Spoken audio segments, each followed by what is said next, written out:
It's a cardinal rule in most newsrooms. Thou shalt avoid all conflicts of interest. For reporters and anchors, that means no outside gigs or commercial endorsements that could lead viewers to question the integrity of the newscast. Well, like many of the traditional tenets of journalism, it's now considered optional. Yes, folks are having a great time here. By day, Sarah Hopkins is a general assignment reporter at WWAY in Wilmington, North Carolina, doing straight news. Daniel, the green space right here behind me would normally be busting with activity. But in her free time, Hopkins is a social media personality with her own YouTube channel. She has so many followers, companies like Old Navy and Coca-Cola have paid her to create Vine video ads. Things you shouldn't share. Here you go. Things you should share. If seeing news talent pitch products seems unusual, it's also going on at Fox 40 in Sacramento. I'm Bethany Crouch. And I'm Paul Robbins. Morning anchors Bethany Crouch and Paul Robbins both appear in commercials that air on the station, such as this pitch for shoe orthotics. I'm wearing mine, they work. Both news stations support the paid product endorsements, with Fox 40 news director Ed Chapuis telling TV Spy, "We took steps to address important journalistic concerns. The key is transparency and avoiding conflict of interest." But outraged purists might recall an earlier era when news anchors regularly flogged for sponsors. And this is the Huntley-Brinkley Report, brought to you by Texaco. Maybe it's time for Sarah Hopkins and the crew at Fox 40 to join the Camel News Caravan. That's dating me. I had to bring that up. So, Marjorie, when you were at 96.9 FM Talk, you had, did you feel awkward about that? Did you and you did endorsements too, like like that dental work and all that stuff? I don't remember the dental work, but I was the thinking woman of up the in the North mattresses. Shore. Oh, that's right, Dr. Wu. See, I remember it better than you. That's right. Yeah. Well, here's the thing. I did do a lot of stuff. I did mattresses. I have these wonderful Gardner mattresses in my house because that's what you do. You do these commercials and you get a free mattress. But in fairness, you always got a chance to try the product, so they wouldn't push it upon you, and you've got to go out and do this. Go up and visit the doctor and check out her office and talk to her patients and visit the place and blah, blah, blah, blah, blah.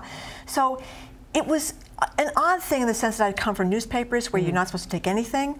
But again, I don't know that commercial talk radio is the same as being an anchor. Did you resist it? My bosses at the Boston Herald were concerned about it, but by that time there were other people at the Boston Herald who were already doing it at other radio stations, Howie Carr at RKO and Jerry Callahan at EEI, so they couldn't very well say to me, don't do it. And obviously, I think one of the things that's happening, the woman that's doing all this flogging of products, her salary is $27,000 a year. Well, so if you're making $27,000 a year, probably her boss thinks, well, gee, she can go out and make money on the side, and I won't have the pressure to give her more money. And I don't know how you live on $27,000 a year. So it's weird, but I felt not that bad about it because if it was a place I went to visit and I thought was kind of questionable, then I could say I'm not doing this. You know, I think you put your finger on something important, Marjorie, which is that radio talk show hosts, whether you like it or not, have been doing this for decades. It's just part of the job. So to see news anchors doing it, that's crossing another line. And it's just, these people are supposed to be working in a totally journalistic context, whereas a talk show host is part journalism, part entertainment. It's just the absolute wrong thing to do. And as you say, $27,000 a year, it seems like, terrible. Oh, gee, this is a great way for our people to be able to supplement their incomes without, it's kind of like Walmart telling their employees to go get food stamps. Am I the only one who had a job where I made $33,000 a year? Right after grad school, after I just paid my life savings to go to grad school, I went and I made $33,000 a year. The way I did it is I racked up some credit card debt that I paid off as soon as I got a real paycheck. This feels icky to me. I know that it's been practice in radio, and I know it's the Brinkley Report, but I just feel like, what if that podiatrist is convicted of a crime in a month? Exactly how is that not a conflict of interest? How do you? How can they guarantee that? Right. It just seems weird to me. Exactly. I can't get behind it. Is convicted of pedophilia. That would be perfect. Oh my God, I got to shoes. And then that's going to be airing on every other channel. Check this out. Yeah, exactly. I guess you have to turn your orthotics at that point. Exactly. Yeah, I guess so.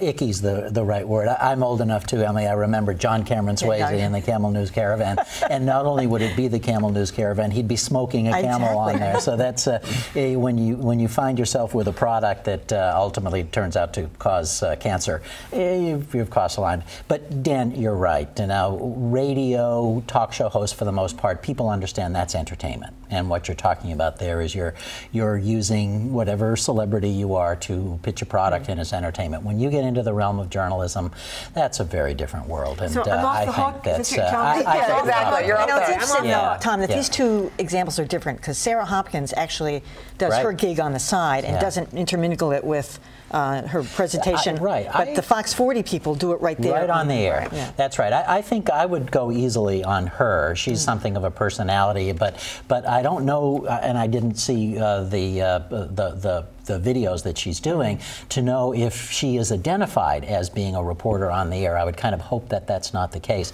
If she has sort of this separate life, she does. She uses her on-air persona. I think that's okay. And you know, the $27,000 a year, that is an embarrassment to the station. Throughout, there are many countries in the world, Latin America, where it's very common for a journalist to have a side job just in order to make a decent salary. The problem is a lot of those side jobs they become the press spokesman for a political party or for a candidate and something like that. To tell you guys, we've got some pretty horrible salaries going right here at WGBH. So $27,000 a year? I mean, it's tough in the beginning. You know, those first jobs, they don't pay much. Right. Our average graduate in journalism makes between $30,000 and $35,000 a year. First job out of school. Wow. Yeah, it's a bummer. I remember. It wasn't long enough for me to forget. But that could get me fired. All right.